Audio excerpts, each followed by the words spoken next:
Gift తీసుకునే వాళ్ళకి ఎటువంటి ట్యాక్స్ ఉండదు. ఆ విషయం నాకు తెలుసు. కానీ ₹1,00,00,000 బహుమతులు ఎవరైతే నా కూతురికిస్తారో వాళ్ళని మాత్రం పోలీసులు కుక్కల్లా వెంటపడతారు. It's nice to be confident Mister Bhatia, but it's dangerous to be over confident. I may be overconfident, sir, but I'm certainly not ill-informed. Income tax వాళ్ళు మన దేశంలో ఉన్న వాళ్ళని మాత్రమే టార్గెట్ చేస్తారు, జస్ట్ ఇండియన్స్. కానీ మీకు బహుమతులు ఇచ్చేది విదేశీయులైతే? మీ పెళ్లికి చాలా మంది ఫారినర్స్ వస్తారు. ఈ విదేశీయులందరూ నా ముఖ్య అతిథులు. మీరు కేవలం వీళ్ళని పెళ్లికి ఇన్వైట్ చేయాలంతే, మిగతాదంతా నేను చూసుకుంటాను. వీళ్ళు మీకు మీ బ్లాక్ మనీతో కొన్న గిఫ్ట్స్ ఇస్తారు, మీ బ్లాక్ మనీని వైట్గా మారుస్తారు, ఇంకా మిమ్మల్ని ట్యాక్స్ ఫ్రీ చేస్తారు. ఆ తర్వాత వాళ్ళు శాశ్వతంగా మన దేశం నుండి అండ్ ఇన్కమ్ ట్యాక్స్ వాళ్ళ నుండి తప్పించుకుని ఎంతో దూరం వెళ్ళిపోతారు. And that, sir, is my plan. And may I remind you, your drink is yet not over. Forget about the drink. మీరు నాతో రండి. Sure, sir. Excuse us.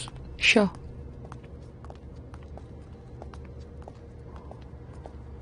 I'm really impressed with him. Impressed, huh?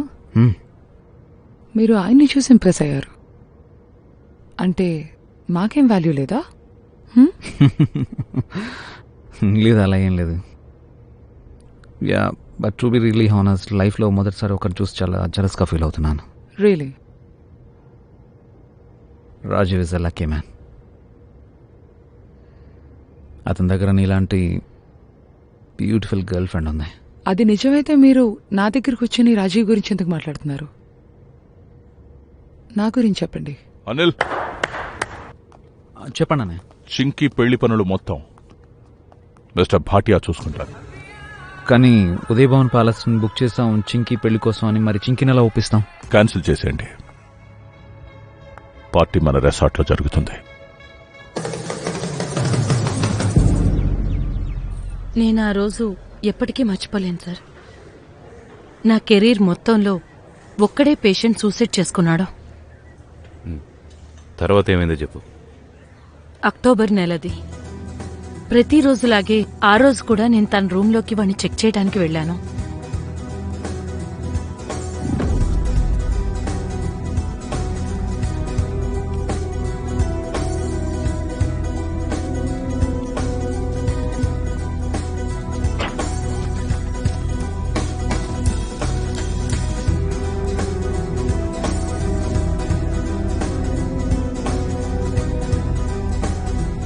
ఇప్పుడు నువ్వు బాగానే ఉన్నావు. Doctor వచ్చి చూస్తారు. త్వరలోనే నిన్ను డిశ్చార్జ్ చేస్తారు. సరేనా? Thank you. ఉదయం 9:30కి తనని చెక్ చేసి నేను వేరే పేషెంట్ ని చూడటానికి వెళ్లాను. అన్ని పనులు రోజులాగే బాగానే సాఫీగా జరుగుతున్నాయి. నర్సెస్ ఇంకా డాక్టర్స్ మార్నింగ్ రౌండ్స్ లో ఉన్నారు. జనరల్ స్టాఫ్ ఫ్లోర్ క్లీన్ చేస్తున్నారు. పేషెంట్స్ వాళ్ళ టర్న్ కోసం వెయిట్ చేస్తున్నారు. నేను వేరే పేషెంట్ వార్డ్ లోకి వెళ్లబోతుండగా ఈ పేషెంట్ రూమ్ నుండి అరుపు వినిపించింది.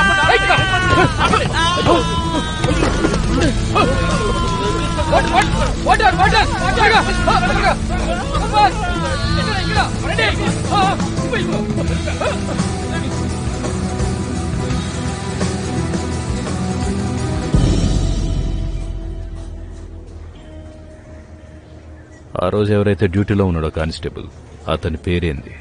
Satpal. Head constable Satpal Singh sir.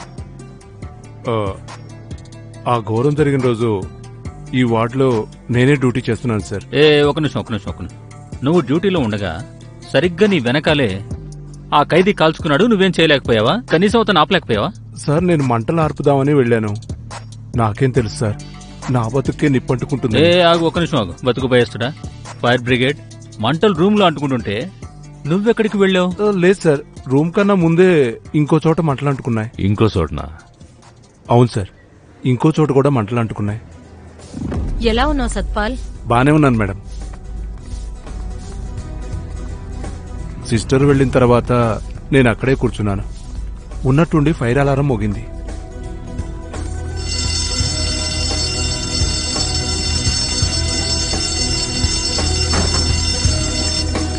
ఎక్కడైనా పెద్ద మంటలు అంటుకున్నాయేమో చూడ్డానికి నేను రూమ్ డోరు బయట నుంచి మూసేసి నేను కిందకు పరిగెత్తాను సార్. త్వరగా త్వరగా.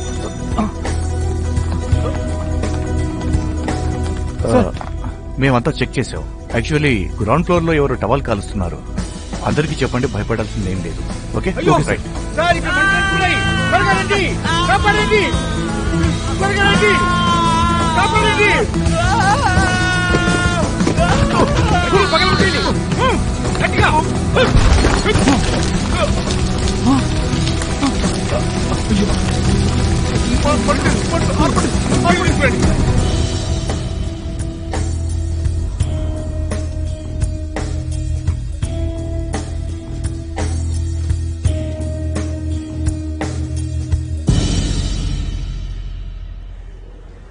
తొమ్మిది 45 అంటే 15 నిమిషాలు. 15 నిమిషాల వరకు ఖైదీ రూమ్లోనే ఉన్నాడు. ఆ తర్వాత తనని తాను కాల్చుకున్నాడు సార్.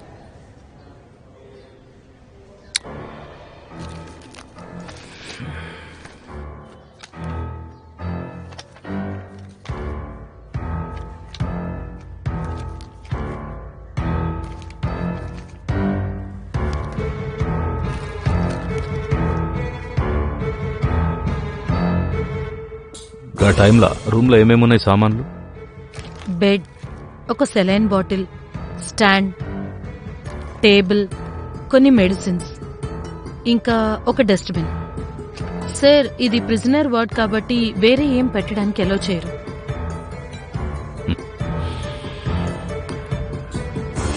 ఓకే, ఇంకా మీరు వెళ్ళొచ్చు. Thank you sir. Sir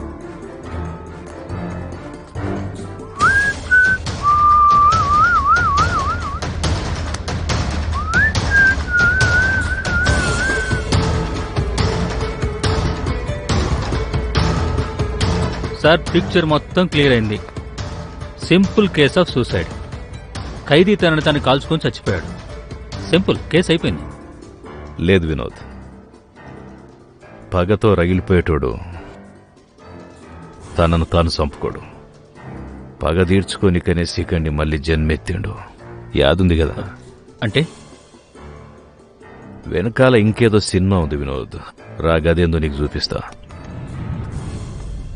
9:30కు glucose bottle change చేసి నర్సు ఆడ్నుంచి బయటికి పోతుంది. నర్సు బయటికి పోగానే ఫైర్ అలారం మోగుతుంది. ఫైర్ అలారం శబ్దం విని కానిస్టేబుల్ తలుపుకి గొల్లెం పెట్టి ఉరుక్కుంటా పోతాడు. కానిస్టేబుల్ పోగానే క్లీనింగ్ పనిచేసే ఒకడు తలుపు తీసి లోపలికి పోతాడు. ఆనంద్ త్యాగి. పండిట్జీ, త్వరగా కానీ, మనకు టైం చాలా తక్కువ ఉంది. నీకు తెలుసు కదా నువ్వేం చేయాలో. చూడు, నేను ఎప్పటికీ నీతోనే ఉంటా. నన్ను క్షమించండి పండిట్జీ, ఇది నా వల్ల కాదు. నేను మిమ్మల్ని ఇలా ఒంటరిగా వదిలి వెళ్ళలేను. నేను మీ మాట విన్ను, మీరు నాతో వస్తున్నారు. ఇప్పుడే అంతే. అరే, నేను నా మీకేం మాట కానివ్వను. నువ్వు ఒక బలహీనుడిలా మాట్లాడుకు మచ్చా. నీ పగ గుర్తు పెట్టుకో, అలాగే నా పగ కూడా. ప్రపంచం గురించి మొత్తం తెలుసు మీకు. మీరు కావాలంటే ఏమైనా చేయగలరు. వేరే దారి ఏమైనా ఇంకా మనకి ఏ దారి లేదు మచ్చా. నాకు సమయం ఆసన్నమైంది నాన్న. నేను నా పనులు పూర్తి చేశాను. ఇక నువ్వు చెయ్యాలి.